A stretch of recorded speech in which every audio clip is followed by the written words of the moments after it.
नमस्कार दोस्तों, आप देख रहे हैं 4 PM महाराष्ट्र और मैं हूं मयूर परीख। मुंबई शहर में इसी सप्ताह में दूसरी बार गुजराती बनाम मराठी की लड़ाई देखने को मिल रही है। पॉलिटिकली ये बीजेपी के लिए बेहद खतरनाक है, प्रॉब्लमेटिक है। लेकिन सबसे पहले आज के एपिसोड में हम गुजराती बनाम मराठी की राजनीति, उस राजनीति से होने वाले संभावित परिणाम और मुंबई शहर के समीकरणों पर बात करने से पहले आपको पूरा का पूरा घटनाक्रम बता दें। मामला कुछ ऐसा है कि मुंबई के मुलुंड इलाके में एक महिला ऑफिस को किराए पर लेने के लिए पहुंची और वहां एक सीनियर सिटीजन, आधेड़ वय की उम्र का आदमी और सीनियर सिटीजन, इन दोनों के साथ में उस महिला की जोरदार कहासुनी हुई, जिसमें उन दोनों ही व्यक्तियों ने महिला से कहा कि हमारी सोसाइटी में मराठियों को हम प्रॉपर्टी रेंट पर नहीं देते। होना क्या था, इसके बाद बड़ा हंगामा हो गया, सोशल मीडिया पर जोरदार हंगामा हुआ। अंत में इस पूरे मामले में पुलिस ने हस्तक्षेप किया, दोनों पिता पुत्र को डिटेन किया। महाराष्ट्र नवनिर्माण सेना पार्टी के कार्यकर्ता मौके पर पहुंचे और मामले को रफा दफा करने की कोशिश की गई। माफी मांगी पिता पुत्र ने मराठी महिला से और फिर मराठी महिला ने भी वीडियो जारी किया कि चलिए अब यह मामला वहां खत्म हुआ। दोस्तों, सबसे पहले हम ये दोनों ही वीडियो देखेंगे एक के बाद एक कर, और इसके बाद मुंबई शहर में मराठी बनाम गुजराती की लड़ाई अगर भड़कती है और आगे बढ़ती है तो इसके क्या परिणाम होंगे उस पर चर्चा करेंगे। लेकिन सबसे पहले ये वीडियो। उन्होंने मुझे नहीं, मैडम आप गलत कर रही हो। उन्होंने बोला जो आपने आप पीछे फिर जाओगे तो नहीं, आप जो वीडियो निकाल रहे हो किसी का परमिशन के बिना वीडियो नहीं निकाल सकते हो। सर अभी भी मैडम को बोल रहे हो, आप रूल का बात मत कीजिए। ये कोई एक मिनट, आप रूल का बात मत कीजिए। बिना आप मेरा वीडियो नहीं निकाल सकते हो आप। मैंने अपोज किया आपको। तो आपने किसको पूछ के ये रूल बनाया है कि महाराष्ट्र अलाउड नहीं है? मैंने आपको बोला अभी तक, मेरे वर्ड से निकला कुछ बात अभी तक मैंने अभी तक मेरे वर्ड नहीं, आप पीछे कोई आएगा ना तो फिर जाओगे कि हमने ऐसे बोला ही नहीं करना, इसलिए मैं वीडियो ले रही हूँ। इसलिए वीडियो ले रही हूँ और कुछ नहीं। मैं भी महाराष्ट्र में जानता हूँ, जब मैं इधर पैदा हुआ। नहीं, फिर महाराष्ट्र अलाउड नहीं है, क्या बात हुई है? एक मिनट, आपने बोला कि महाराष्ट्र अलाउड नहीं। आपने बोला अभी आप पीछे मत हो जाओ, आप अभी पीछे मत हो जाओ, समझे ना? मैडम आप बड़े हो करके मैं लिहाज रख रही हूँ। तो दोस्तों, ये वीडियो है, एक पिता पुत्र है और उसमें से जो सीनियर सिटीजन है उन्होंने बिल्कुल उंगली दिखाकर कह दिया कि मराठी को हम प्रॉपर्टी नहीं देते, आप जाइए यहां से। और दूसरा आदमी कहीं ना कहीं लीपापोती करता हुआ दिख रहा है। लेकिन इसके बाद ये जो मराठी महिला थी उसने जो वीडियो रिलीज किया, ये वीडियो हम देखते हैं। इतके म्हणून राजकीय पक्ष स्वतःला महाराष्ट्रीयन्स आणि मराठी लोकांचं कैवारी म्हणतात ना, त्या सगळ्यांनी आपल्या पाट्या काढून टाका आणि सगळ्यांनी मराठी माणसाची साईड घेणं बंद करा, माझी कळकळीची विनंती आहे। कारण या महाराष्ट्रात मराठी माणसाची काय किंमत आहे ना या मुंबईत, हे मला आज कळलंय आणि जाणवलंय। मी मुलुंड वेस्टला एका ठिकाणी, मला माहित नव्हतं ती बिल्डिंग कशी आहे, ऑनलाईन बघून गेले। शिवसाधन नावाची बिल्डिंग आहे, सोसायटी आहे मुलुंड वेस्टला। तिथे आम्ही ऑफिससाठी जागा बघायला गेलो, आम्हाला माहित नव्हतं ती लोकॅलिटी कशी आहे, काय आहे। तिथल्या सेक्रेटरीनी सांगितलं इथे महाराष्ट्रीयन्स अलाउड नाहीयेत, मराठी माणसं इथे अलाउड नाहीयेत। महाराष्ट्रात मुंबईत मराठी माणसं अलाउड नाहीयेत, महाराष्ट्रीयन्स अलाउड नाहीयेत। आता याहून पेक्षा तुम्हाला वेगळं काय हवं? जेव्हा मी त्याला क्वेश्चन केलं, जेव्हा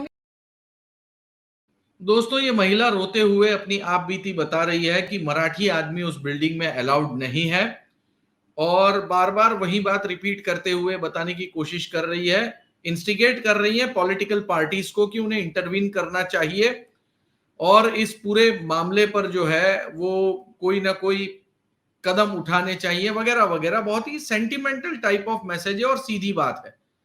जब किसी आदमी की जात पात लिंग भेद वगैरह के ऊपर उंगली उठाई जाती है तो वो भारतीय संविधान के हिसाब से पूर्ण रूप से गलत है और उसका विरोध भी होना चाहिए। ये वीडियो जारी होने के बाद पूरे इंटरनेट पर भारी बवाल मचा और सभी पार्टियों ने, सभी रैंक एंड फायर से ये जो घटना हुई है इसके बारे में कड़े कदम उठाए जाने की मांग रखी।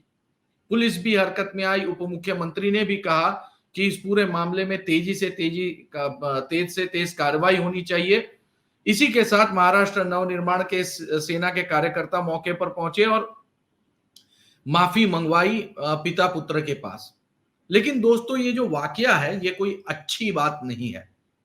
मुंबई जैसे इंटरनेशनल सिटी में एक सप्ताह में ये दूसरी बार गुजराती बनाम मराठी का वाकया हुआ है। पहला, वीरेन श्याम नामक व्यक्ति जो फेडरेशन रिटेल ट्रेड एसोसिएशन के तहत सुप्रीम कोर्ट तक जाते हैं और ये कहते हैं कि हम मराठी में साइन बोर्ड नहीं लगाएंगे, और सुप्रीम कोर्ट फटकार लगाती है कि कोर्ट के पीछे जितना समय और पैसा खर्च करते हो उससे तो बेहतर है कि आप अपने पैसों से पाटियां लगा दीजिए, भाषा का विरोध क्या करना। इस पूरे विषय पर केस हारने के बाद में अब तक कोई भी प्रतिक्रिया जो है वो एसोसिएशन की तरफ से नहीं आई है। 4 PM महाराष्ट्र में हमने इस विषय पर एक वीडियो बनाया है और उसके बाद में अब ये कांड। दोस्तों मुलुंड जो है ये बीजेपी की बहुत बड़ी वोट बैंक है, बीजेपी का एक बहुत बड़ा गढ़ है। मुलुंड घाटकों पर बोरीवली, कांदिवली, मलाड, विलेपार्ले, वाल्केश्वर, पेडर रोड, खेतवाड़ी, गायवाड़ी, ये जो जितने इलाके मैंने आपको नाम लिया, विक्रोली, यहां गुजराती बहुत बड़ी संख्या में रहते हैं और इन गुजराती इलाकों का प्रतिनिधित्व जो है वो भारतीय जनता पार्टी के जनप्रतिनिधि करते हैं। भारतीय जनता पार्टी के जो जनप्रतिनिधि यहां पर काम करते हैं और यहां से वोट बैंक पाते हैं, इससे बीजेपी की राजनीति शुरू होती है। लेकिन ये गुजराती डिसाइडिंग फैक्टर है, ये विनिंग फैक्टर नहीं है। विनिंग फैक्टर है मराठी और उत्तर भारतीय। मराठी वोट बैंक अगर आपके पीछे से चली जाए तो आप किसी भी हाल में कहीं से भी चुनाव नहीं जीत सकते पूरे मुंबई में और महाराष्ट्र में। लेकिन अगर आपके वोट बैंक पर मराठी और गुजराती और उत्तर भारतीय का जब तक तड़का नहीं लगता तब तक आपकी विक्ट्री भी कंफर्म नहीं होती। आप फंस जाते हैं उस पूरे मामले में, वोटों का गणित कहीं बैठता नहीं। इसीलिए बीजेपी ये पार्टी हमेशा बचती रहती है कि इस तरह का कोई वाकया ना हो जाए, और अगर हो जाए तो बेहद शर्मनाक और परेशानीजनक अवस्था में पहुंच जाती है बीजेपी। आप याद करिए जब उत्तर भारतीयों के खिलाफ महाराष्ट्र नवनिर्माण सेना ने आंदोलन चलाया था, भारतीय जनता पार्टी अधिकांश सीटें जो थी वो गवा बैठी। कई सीटों पर उनके उम्मीदवार हारे। गुजराती और मराठी ये दोनों का अगर योग किया जाए तो टोटल जो वोट बनता है उससे बीजेपी की गणित बनती है, उससे बीजेपी की टैली बनती है, क्योंकि मराठी वोट बैंक अलग अलग पार्टियों में बटा हुआ है। लेकिन अगर मराठी और गुजराती के बीच में बड़ा विवाद पैदा होता है तो बीजेपी की अवस्था कुछ ऐसी होती है कि वो यहां जाए या वहां जाए, जहां कहीं जाए उसके लिए हार तय है। मुंबई शहर में ये जो एक सप्ताह में 2 वाकये खड़े हुए हैं, हो सकता है कि इससे आने वाले दिनों में भविष्य में कोई साइलेंट मूवमेंट शुरू हो, किसी कम्युनिटी के प्रति नफरत शुरू हो, और इससे बीजेपी को नुकसान होगा और उद्धव ठाकरे की शिवसेना पार्टी को बेनिफिट मिलेगा। क्योंकि शिवसेना पार्टी के जो वोट बैंक हैं वो कट्टर मराठी वोट बैंक माने जाते हैं, और इस पूरे मामले में एमएनएस एक्टिवेट हुई है। ये शिवसेना के लिए एक वापस अलार्म है कि शिवसैनिक वहां नहीं पहुंचे और एमएनएस पार्टी के कार्यकर्ता पहुंचे और मामले को रफा दफा किया। दोस्तों, किसी भी राज्य में, किसी भी शहर में, कहीं पर भी अगर धार्मिक सौहार्द बिगड़े तो सबसे बुरी बात है।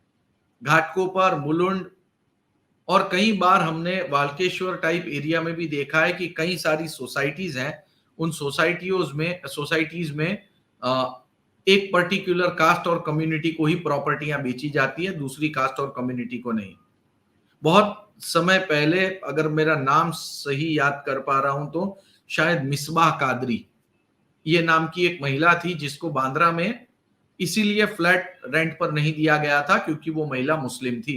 ये मामला भी बहुत सीरियस लेवल तक पहुंचा था और धार्मिक सौहार्द का वातावरण जो था वो बिगड़ गया था। दोस्तों, इस तरह के वाकये, इस तरह के सेंटिमेंट्स, इस तरह के स्टेटमेंट, इस तरह के वीडियोस दो कम्युनिटी को नजदीक नहीं लाते बल्कि दूर लेके जाते हैं। और अगर कोई भी कम्युनिटी दूसरी कम्युनिटी को नकार देती है, मना करती है, तो जिसे मना किया है उसके लिए नहीं, बल्कि जिसने दूसरी कम्युनिटी को ठुकराया है, ये उसके लिए शर्मनाक बात है कि 21वीं सदी में वो किन ख्यालात और विचारों के साथ में आगे बढ़ रहे हैं। लेकिन यही विचार और ख्यालातों के ऊपर राजनीतिक पार्टियों की नींव खड़ी है, कई पार्टियों की, और यही नींव इस प्रकार के घटनाक्रम की वजह से हिल जाती है। और जब हिल जाती है तो वोटों का गणित ढाए से गिर जाता है। क्या मुंबई शहर भी इस दिशा में आगे बढ़ रहा है? आने वाले दिनों में इसका खुलासा हो जाएगा। तब तक आप देखते रहिए 4 PM महाराष्ट्र। बहुत बहुत धन्यवाद।